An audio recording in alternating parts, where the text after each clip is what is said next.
Que la paix soit sur vous tous. Merci à chacune et chacun d'être présent dans cet esprit d'écoute et de respect mutuel. Je me présente, Saleh Ibn Yasser. Dr Zakir Naik, c'est un honneur d'échanger avec vous aujourd'hui devant un public composé de croyants issus de traditions différentes mais unis par la recherche de la vérité. Ma question est unique. Lorsqu'on entend dire « Israël, le peuple que Satan ne peut pas détruire », comment l'islam comprend-il cette affirmation à la lumière du Coran et des enseignements prophétiques?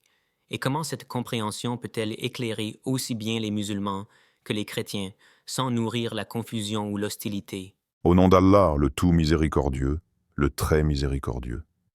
Je remercie notre frère Saleh pour cette question posée avec respect et intelligence, et je remercie également l'audience, musulmans et chrétiens, d'être venus avec un cœur ouvert.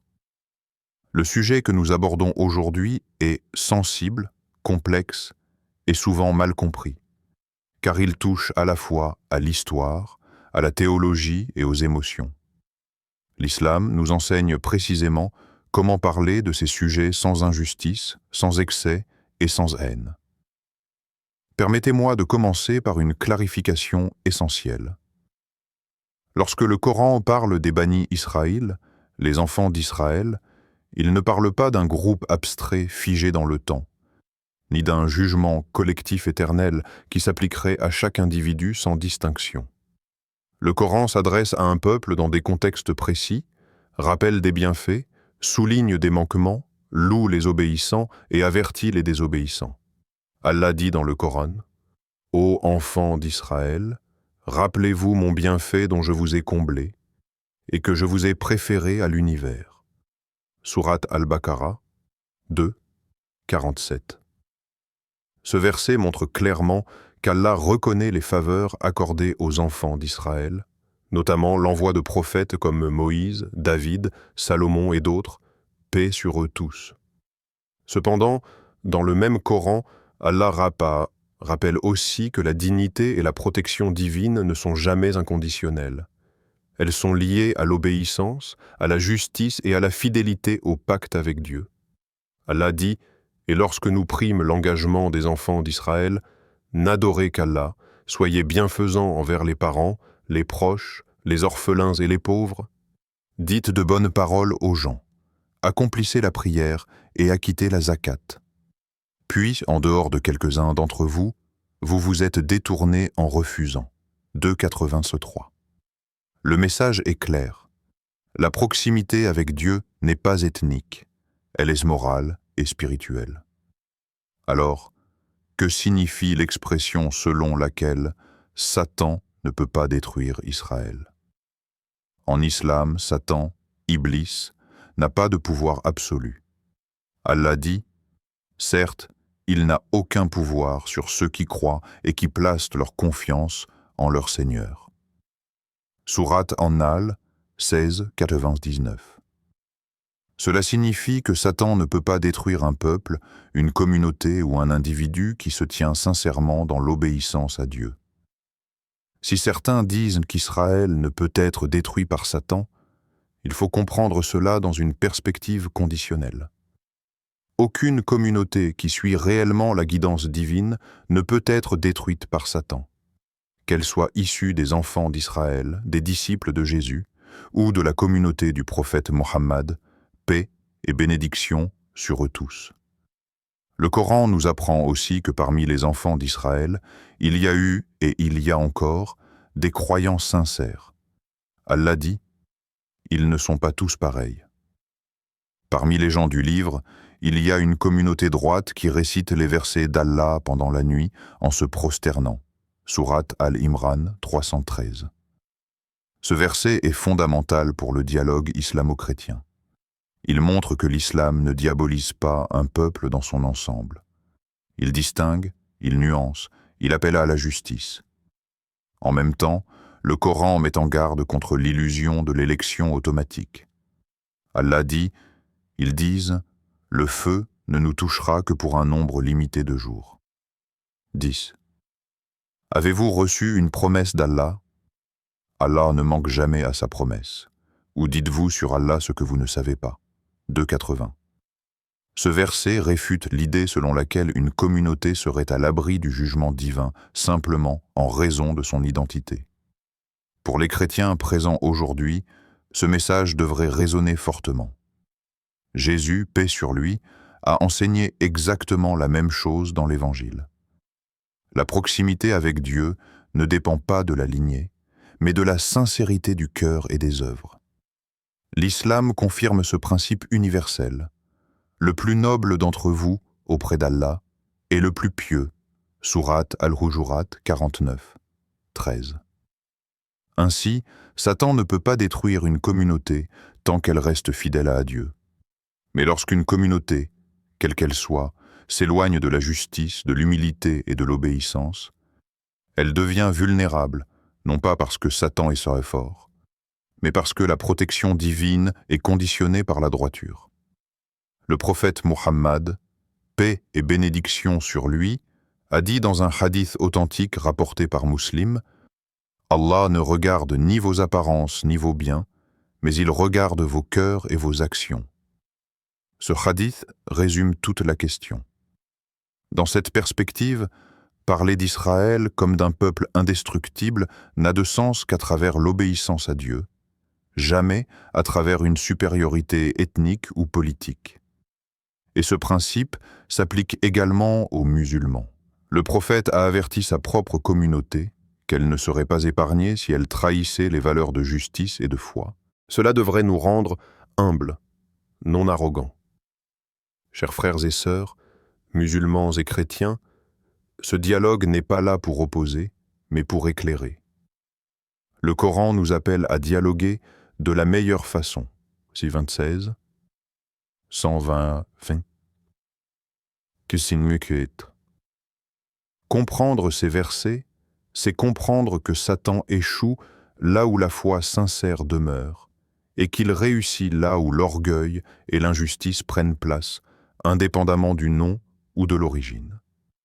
Avant de poursuivre plus loin cette réflexion dans les prochaines étapes, je vous invite, si ce contenu vous apporte une lumière nouvelle, à vous abonner à la chaîne, à aimer cette vidéo, à la partager autour de vous pour encourager un dialogue respectueux entre croyants, et à commenter avec ces mots qui rappellent l'unicité de Dieu, Allah Akbar. Lorsque nous lisons les récits concernant les enfants d'Israël dans le Coran, nous remarquons que chaque épisode est porteur d'une leçon universelle, applicable non seulement à eux, mais à toutes les communautés humaines. Le Coran mentionne de nombreux événements où les enfants d'Israël ont été guidés, protégés et bénis par Allah. Mais il souligne toujours que cette protection divine est conditionnelle et dépend de l'obéissance et de la droiture. Il est écrit « Nous avons certes aidé les enfants d'Israël contre leurs ennemis, et nous les avons élevés en mérite et en position. » Sourate Al-Baqarah 2, 47.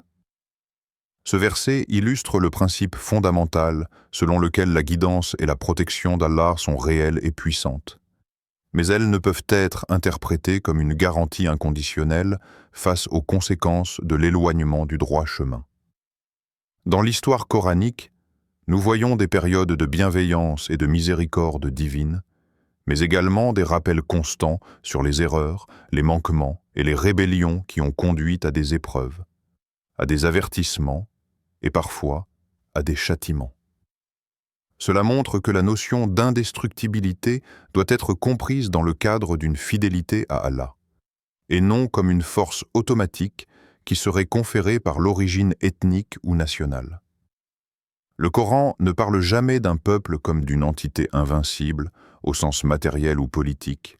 Il parle d'un peuple capable de résister à Satan et aux forces du mal dans la mesure où il reste attaché à la foi, à la justice et à la vérité. L'indestructibilité réelle, selon le point de vue islamique, est spirituelle et morale, et non géographique ou militaire. Allah dit « Ceux qui ont cru et ont été pieux, Allah leur donnera certes une issue favorable et les mettra sur une voie droite. » Sourate Al-Anfal 8, 29. Ce verset confirme que la victoire et la protection ne viennent pas du hasard, ni de la force humaine ou de la puissance matérielle, mais de l'obéissance sincère et de la confiance en Allah. Il est également important de comprendre la distinction entre la protection divine et le libre arbitre humain. Les enfants d'Israël ont reçu la guidance de multiples prophètes, mais certains se sont écartés et ont subi des épreuves ou des échecs. Cela enseigne que le concept d'indestructibilité ne signifie pas l'immunité contre le mal ou les difficultés, mais une opportunité permanente de se redresser spirituellement et moralement. Allah déclare « Nous avons effectivement envoyé nos messagers avec des preuves claires. Puis, nous avons fait descendre avec eux le livre et la balance afin que les gens observent la justice. » Sourate Al-Hadid 57-25. Ici, le message est universel. La véritable force et la véritable protection proviennent de la justice, de la droiture et de l'adhésion à la guidance divine. Lorsque certaines personnes ou communautés s'éloignent de ces principes, elles deviennent vulnérables, non pas en raison d'une malédiction automatique, mais parce qu'elles ont perdu le soutien moral et spirituel qui découle de l'obéissance à Allah. Dans ce contexte, Satan, ou Iblis, symbolise toutes les forces qui éloignent l'homme de la vérité, qu'il s'agisse de tentation, d'injustice ou de tromperie. Le Coran explique que Satan n'a de pouvoir que sur ceux qui se détournent volontairement de la guidance divine. Certes, Satan n'a de pouvoir sur ceux qui croient et mettent leur confiance en leur Seigneur. Sourate An-Nahl 16-79. Ainsi, la fameuse idée selon laquelle un peuple est invincible face au mal ou à Satan doit être comprise comme un principe moral et spirituel. Tout peuple, quelle que soit son identité, qui reste sur le chemin d'Allah, protégé par la foi et la justice, ne peut être détruit par les forces du mal. En revanche, lorsqu'une communauté se détourne, elle perd cette protection et les conséquences deviennent visibles dans sa vie collective, sociale et spirituelle. Le prophète Muhammad, paix et bénédiction sur lui, a également souligné l'importance de la responsabilité individuelle et collective dans la préservation de la guidance divine. Chaque communauté suit un guide. Si le guide est droit, la communauté prospère. Si le guide est corrompu, la communauté se perd. Rapporté par Muslim. Cette parole met en lumière la continuité entre le Coran et les enseignements prophétiques. La protection divine et la résilience morale sont toujours conditionnelles à la droiture, à la foi et à l'intégrité. Pour les chrétiens présents aujourd'hui, cette compréhension est particulièrement pertinente, car elle rejoint la vision biblique selon laquelle la fidélité à Dieu, la justice et l'amour du prochain déterminent la véritable protection et la bénédiction, indépendamment de la lignée ou de l'appartenance ethnique. Jésus, paix sur lui, a enseigné que la vraie sécurité spirituelle vient du cœur et de la fidélité à Dieu, non de la puissance humaine ou des alliances terrestres. L'islam confirme cette approche universelle. La prospérité, la guidance et la protection sont proportionnelles à la droiture et à la foi sincère. En revenant sur les enfants d'Israël, il est également crucial de rappeler que le Coran distingue entre les différents membres de la communauté. Certains étaient nés pieux, d'autres non. Cette nuance est importante pour éviter les généralisations injustes. J'ai été. Parmi les gens du livre, il y a une communauté qui récite les versets d'Allah pendant la nuit, en se prosternant. Sourate Al-Imran 313. Ce verset nous enseigne le discernement et le respect de ceux qui pratiquent sincèrement la foi, même au sein d'une communauté plus large parfois désobéissante. Il est donc erroné de considérer un peuple comme uniformément indestructible dans un sens matériel ou politique. L'islam nous invite à observer, analyser et apprendre des exemples historiques pour appliquer les leçons à notre propre comportement spirituel et moral. Dans ce cadre, Les histoires coraniques ne sont pas des récits uniquement historiques. Elles sont des guides pour la réflexion et la conduite personnelle. Le Coran dit « Il y a certes pour vous dans les récits des anciens un enseignement pour ceux qui raisonnent » Sourate Yusuf 12:111. Cela inclut l'enseignement que la protection, la persévérance et la force véritable proviennent de la proximité avec Allah et de la justice sociale, et non d'un prétendu statut inaltérable. En somme, l'expression « le peuple que Satan ne peut pas détruire » doit être interprétée à la lumière de ces principes. Elle n'indique pas une invincibilité ethnique ou géopolitique, mais une condition spirituelle et morale valable pour tous les peuples, y compris les enfants d'Israël, les musulmans, les chrétiens et toute communauté qui adhère sincèrement aux valeurs divines. Satan échoue toujours face à ceux qui maintiennent leur foi, la droiture et la justice, et ces qualités transcendent l'origine ethnique, la nationalité ou la puissance humaine. De cette manière, le message coranique et prophétique sert de pont pour un dialogue interreligieux fructueux. Il souligne la responsabilité individuelle et collective, la nécessité de la justice et la valeur universelle de la foi sincère. Cette compréhension peut rapprocher musulmans et chrétiens en mettant l'accent sur les valeurs partagées et en déconstruisant les idées reçues sur la prétendue indestructibilité d'un peuple spécifique, montrant que le vrai pouvoir réside dans l'obéissance à Dieu et la justice.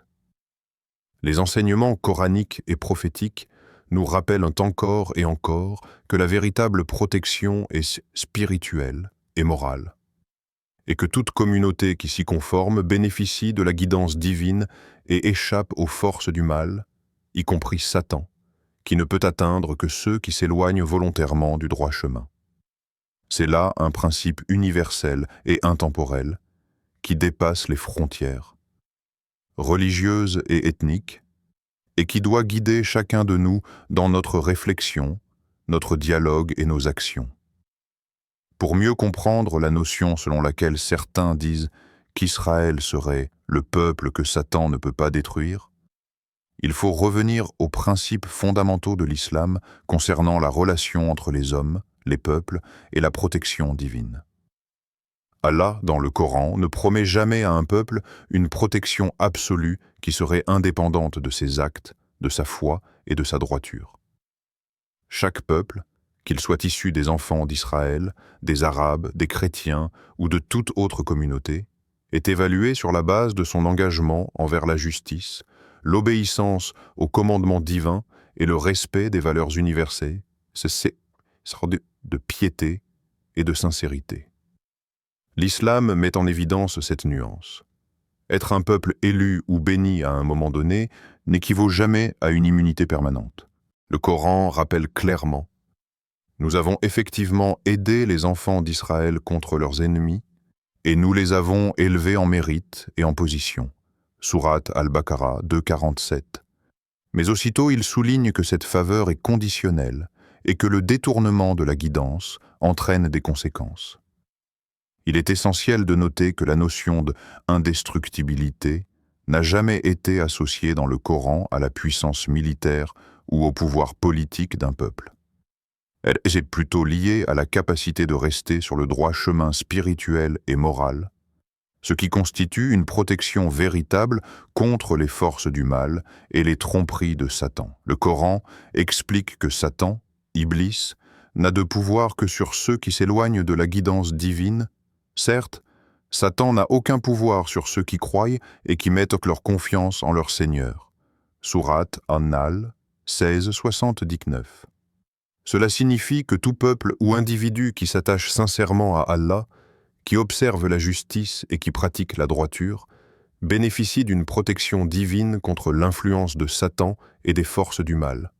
Dans cette optique, parler d'un peuple que Satan ne pourrait jamais détruire doit être compris comme un principe moral et spirituel, valable pour toute communauté qui reste fidèle aux commandements divins, et non comme une affirmation absolue et ethnique. L'islam distingue également les individus au sein des communautés. Même parmi les enfants d'Israël, Il y avait des croyants sincères et pieux qui respectaient les enseignements des prophètes, et d'autres qui s'éloignaient du droit chemin. Le Coran le souligne, ils ne sont pas tous pareils.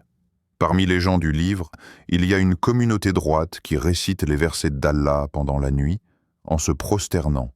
Sourate Al-Imran 313. Ce verset nous enseigne la nuance et l'équité. La piété et la protection divine ne sont jamais attribuées collectivement à un peuple entier, mais aux individus et aux groupes qui observent la foi et la droiture. L'histoire coranique des enfants d'Israël illustre également que la protection et la guidance divine alternent avec des avertissements et des épreuves. Lorsque certains se détournent de la justice, des commandements divins ou de la vérité, ils subissent des conséquences, non par la force de Satan, mais parce qu'ils se sont volontairement éloignés de la protection d'Allah. Dans ce sens, la prétendue indestructibilité devient un concept conditionnel. Elle existe tant que la communauté adhère aux principes de la foi, de la justice et de la piété. Le prophète Mohammed, paix et bénédiction sur lui, a également enseigné ce principe universel dans un hadith authentique.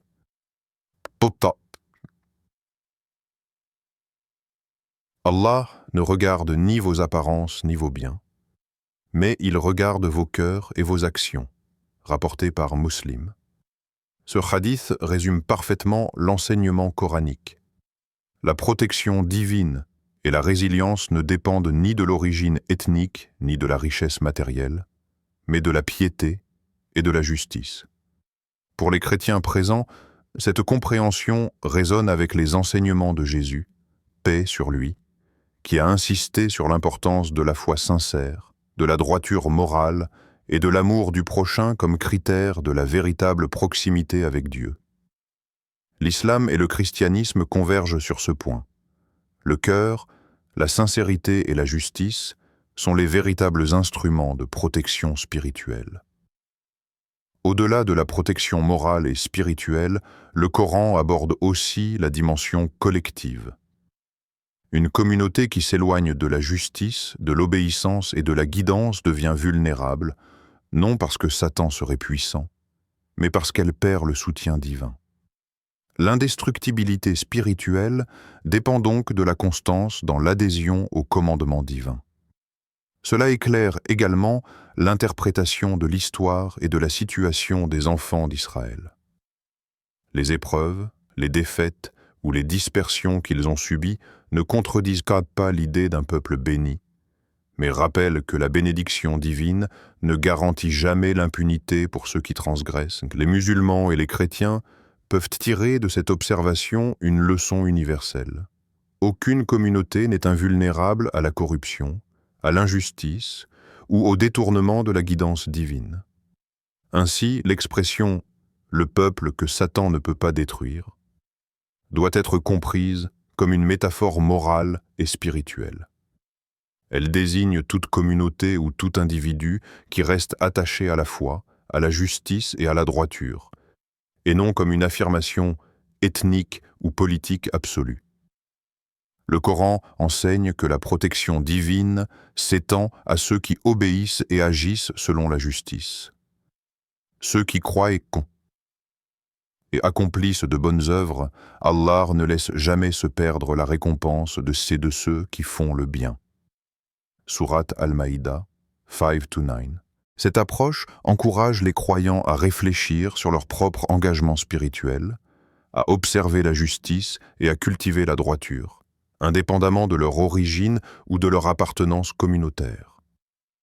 Les enfants d'Israël, ainsi que les musulmans et les chrétiens, sont appelés à cette responsabilité universelle. Le Coran ne cesse de rappeler que la véritable puissance réside dans l'adhésion à la justice et dans la fidélité à la guidance divine, et non dans la force matérielle ou dans la supériorité ethnique. Le plus noble d'entre vous auprès d'Allah est le plus pieux.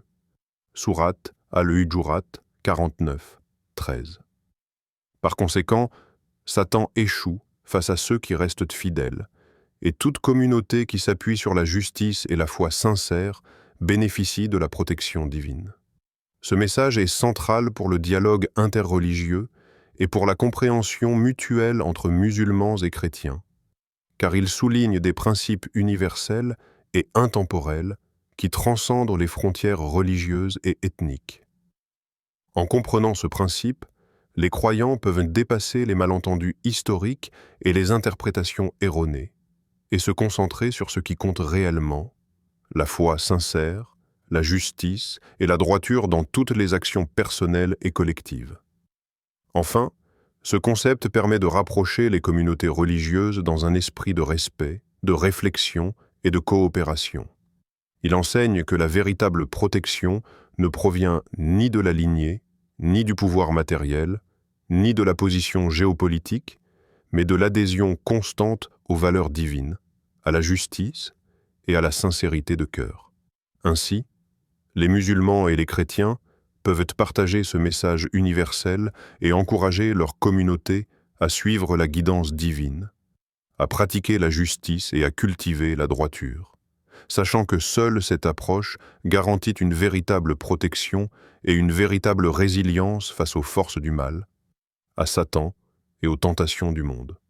Chaque récit concernant les enfants d'Israël est porteur d'une leçon morale, spirituelle et historique, et ces leçons dépassent largement le cadre de l'histoire pour toucher aux principes éthiques et spirituels applicables à toute communauté.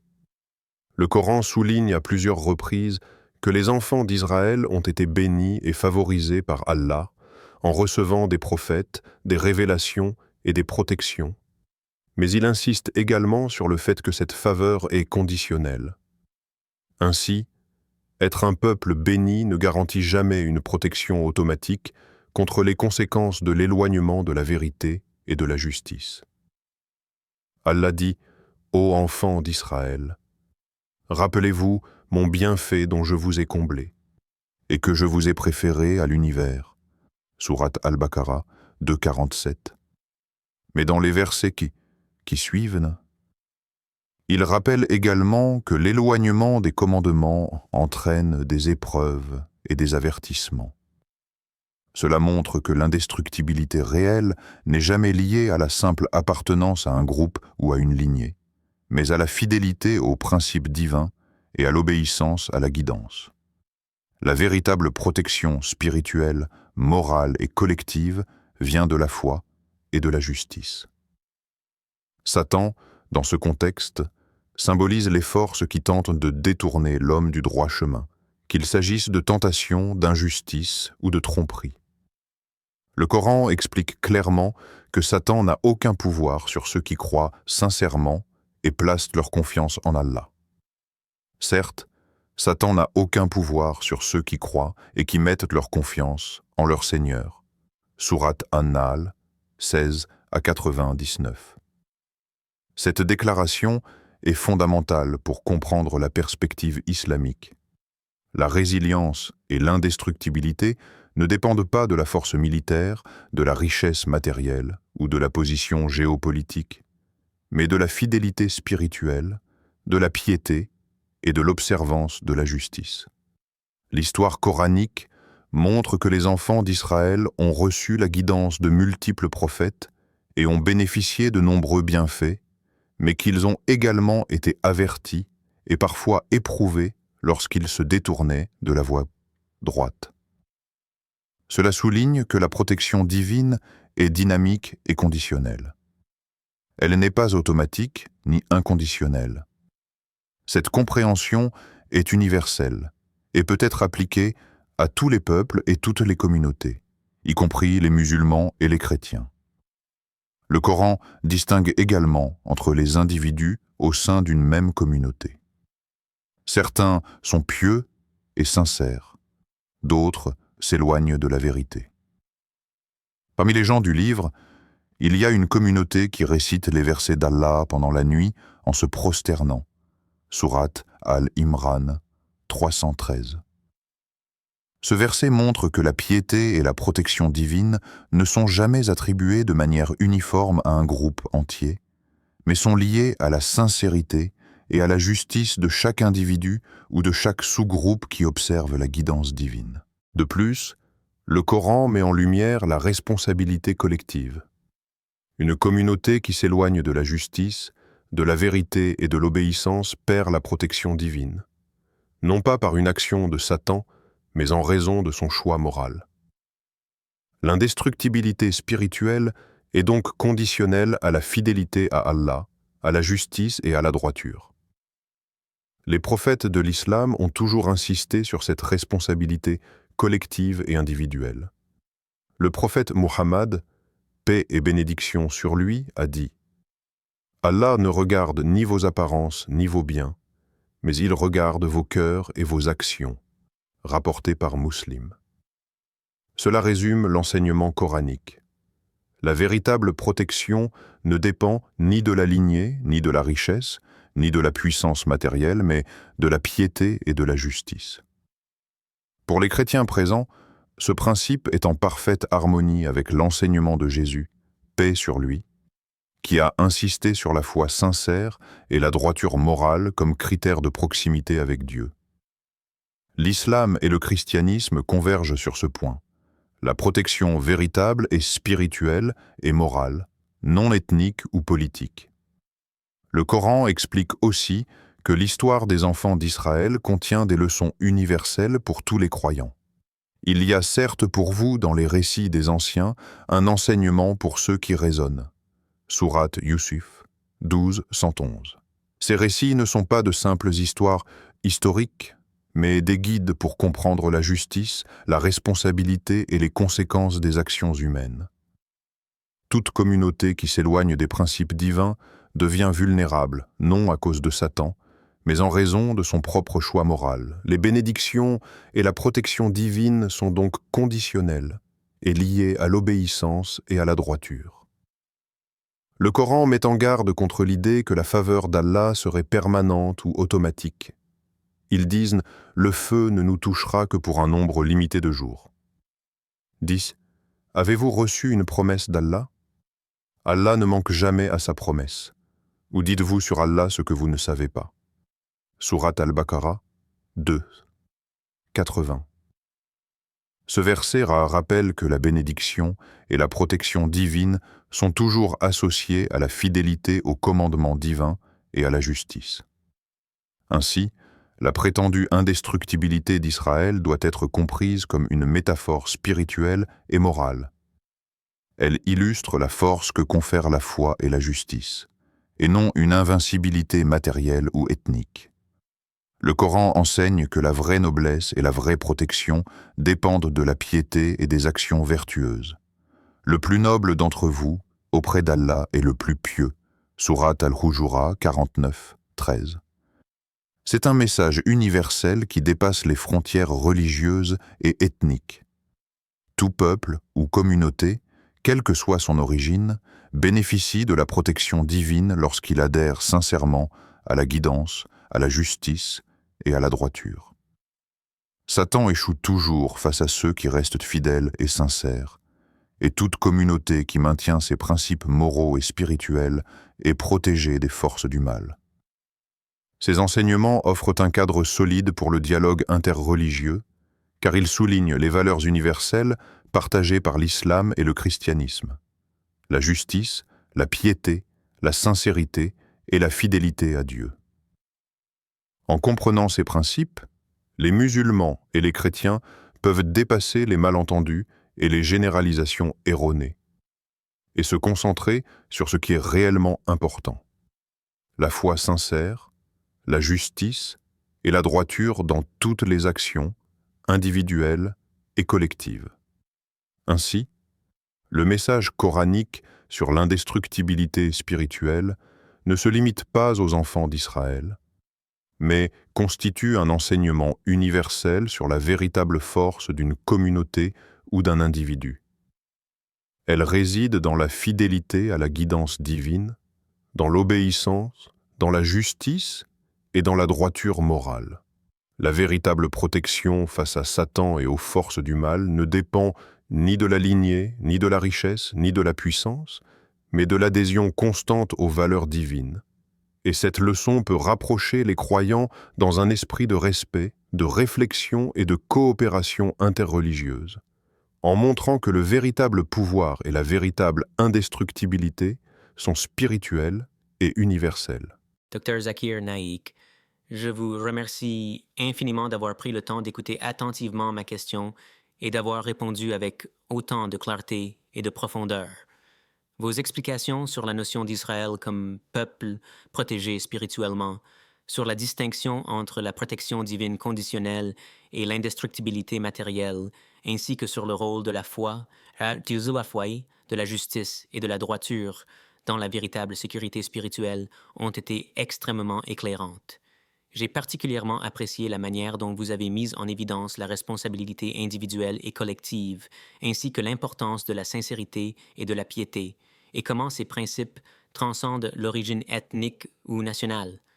Cela a permis à toute l'audience, musulmans et chrétiens, de mieux comprendre que la véritable protection face aux forces du mal, à Satan et aux épreuves, est universelle et morale, et non liée à un statut matériel ou politique. Qu'Allah te bénisse, cher professeur Dr. Zakir Naik, pour la patience, la sagesse et la bienveillance avec lesquelles vous avez partagé cette connaissance. Merci, mon frère Saleh, de m'avoir écouté et d'avoir posé votre question avec autant de respect et d'attention. Votre gratitude reflète le vrai sens du dialogue et de l'échange de savoir. Que tous les spectateurs présents et ceux qui regardent cette vidéo comprennent que le dialogue interreligieux doit toujours être basé sur la réflexion, la justice et la bienveillance.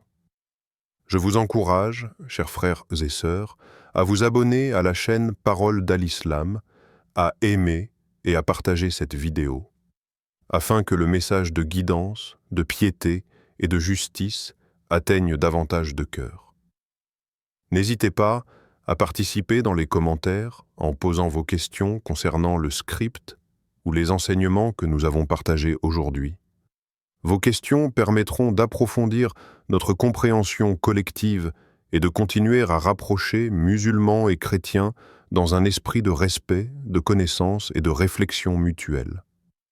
Ainsi se termine cette session de dialogue, en laissant l'audience avec une compréhension enrichie de la notion de protection divine, de la responsabilité morale et de la valeur universelle de la foi sincère, tout en encourageant le partage du savoir et la participation active à la réflexion sur ces sujets universels.